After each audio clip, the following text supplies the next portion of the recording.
In today's video, we're going to be talking about a brand new way to get cheap miniatures that I was just not aware of. And this is something that happened to me last weekend. To set the scene, I was checking out some of the thrift stores around town, and I went to the flea market, actually. And the flea market was a joke. Like, literally, I had gone there last year, and I looked, and it seemed like everybody was still trying to sell the stuff from last year at the same prices. It's confusing to me how these people sell anything, because, like, literally, I went there and there's nothing. It's literally just junk and anything of value. For example, there was a lovely Dreamcast carrying case from Sega, but had sat in the sun for so long, it was all sun bleached, and any value that item had is just gone now, because it's too damaged from the sun and the weather, and these people have been trying to sell it for a high price for probably years, and it's ridiculous.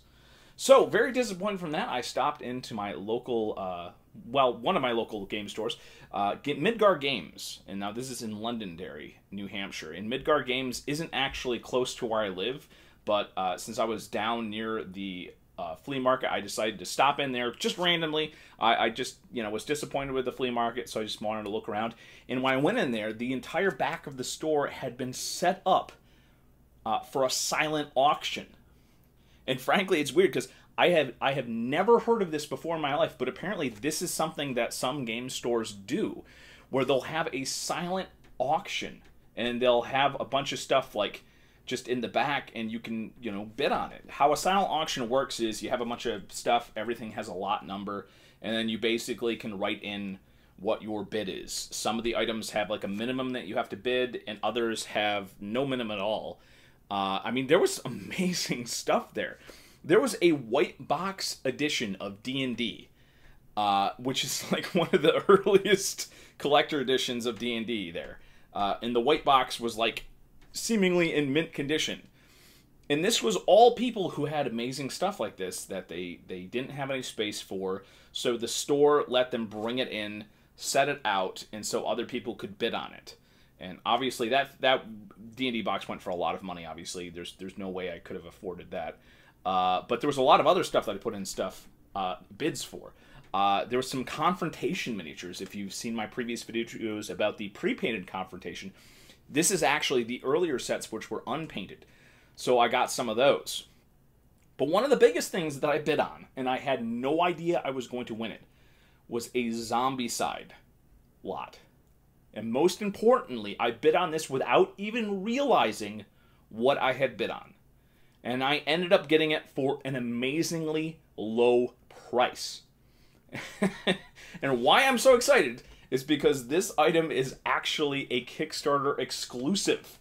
And it is not a board game. Usually when you get board games, you get cool miniatures, cool stuff or not, but you get a lot of the same miniatures. Not for this, because this is a very special item. This is the Zombicide Hoard box. If you can believe this, this is a box that's a Kickstarter exclusive. I don't know if they're ever going to sell this in stores or anything. They might, but they're going to sell it for a pretty high price, because unlike most board games, this is all miniatures. That's all that's in this box is miniatures. Everything from a giant dragon miniature, but more importantly, there's miniatures for all these different player characters. So if you're collecting for D&D and you want like a bunch of miniatures, like holy crud, and it's too shiny. I'm going to do an unboxing right after this and show you guys what's actually in this box.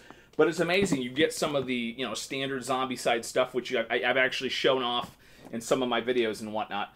But the main thing is that you get all these character things. So if you need any character miniatures for D&D, man, this is an amazing find. So again, silent auctions at game stores. Who knew?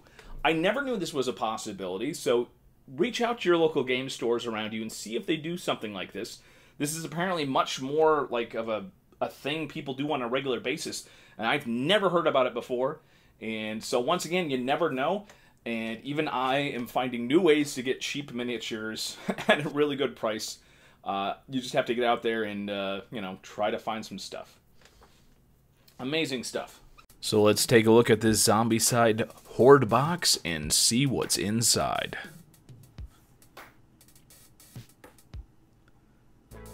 I'm shocked that somebody was selling this. Obviously, this was a Kickstarter exclusive. A lot of great minis in here, but apparently somebody just didn't want it. And that's my gain in this case. There is some extra little cards, a dead horse card there. I don't know if that's anything special for the Kickstarter. There's all the little cards that came with the game, and obviously I'm not too interested in those. The first rack is all the large/huge miniatures, and man, the standout is the dragon, of course, but there are so many cool miniatures in here.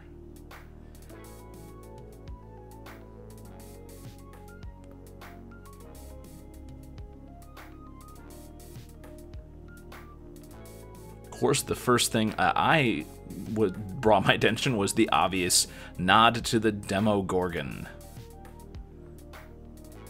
I probably pronounced that wrong. And then we have this awesome little siege weapon here. That's pretty neat. And we have a full-on zombie unicorn. This is actually the second zombie unicorn in my collection. We have a lovely, just regular giant, a non-zombie guy. We also have a zombie giant. Amazing stuff.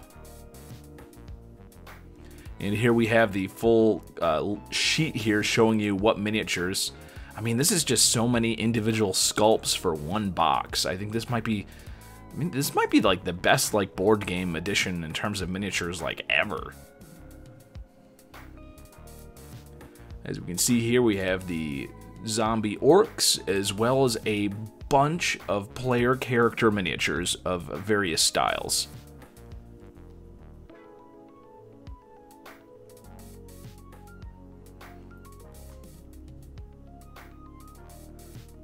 Really amazing stuff. Let's take an individual look at some of these guys. We have here my favorite little guy. This is obviously an enemy miniature which was stuck among the NPCs and PCs. We have this guy here. Clearly he is a nod to something, I think. He kind of looks like a Chaos Warrior. And we of course have the Badger, which is of course a nod to Wolverine. We have an interesting looking mini here. Is a cool person with a crossbow. We have a magic user, flowing robes. We have a cutlass wielding guy with a really cool haircut. We have coming a normal looking guy with a crossbow, really nice. Fit in well with many of my Warhammer stuff. And here we have some size comparisons. The farmer guy clearly shows that these guys are a little bit bigger in scale than most D&D stuff. But as you can see here, when it comes to size, the D&D miniatures vary greatly.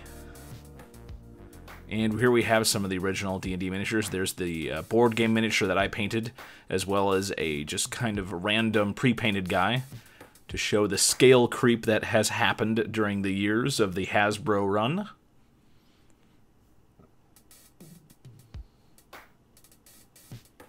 And we have some Bones miniatures to show that a lot of these Reaper Bones guys are going to be just as big and bulky, so if your collection is a mishmash like mine is, it's going to work out great. Here's some of the unpainted D&D stuff. You can see that they're a little bit smaller in scale, but they still fit together pretty nice. Here's another Reaper Bones miniatures, shown the difference in detail. And then the Monk miniature there, obviously different scales, but they fit in well together. And finally, there's one of the bad guys from the set, and I just noticed, oh yeah, he's a vampire, but he's very suspicious. It looks a lot like the 1992 Dracula. And here's that giant again. As you can see, not quite in scale with the D&D giants. And there's that Demogorgon, clearly inspired by the D&D or perhaps Stranger Things. And the dragon, the biggest one of them all, clearly a lot of plastic. This was an excellent, excellent find. So there you have it, folks. I'm still shocked that I never knew that silent auctions were a thing. But apparently they're a thing, and you could go to your local game store and possibly pick up some amazing deals. I'm certainly going to check out the next one that happens, and I'll maybe even check around some of the other game stores and see if anybody else in the area is doing this as well. Did any of you guys know about silent auctions at game stores, or, silent auctions in general? It's a new thing to me, but maybe you guys have found these in the past. Please let me know in the comments below.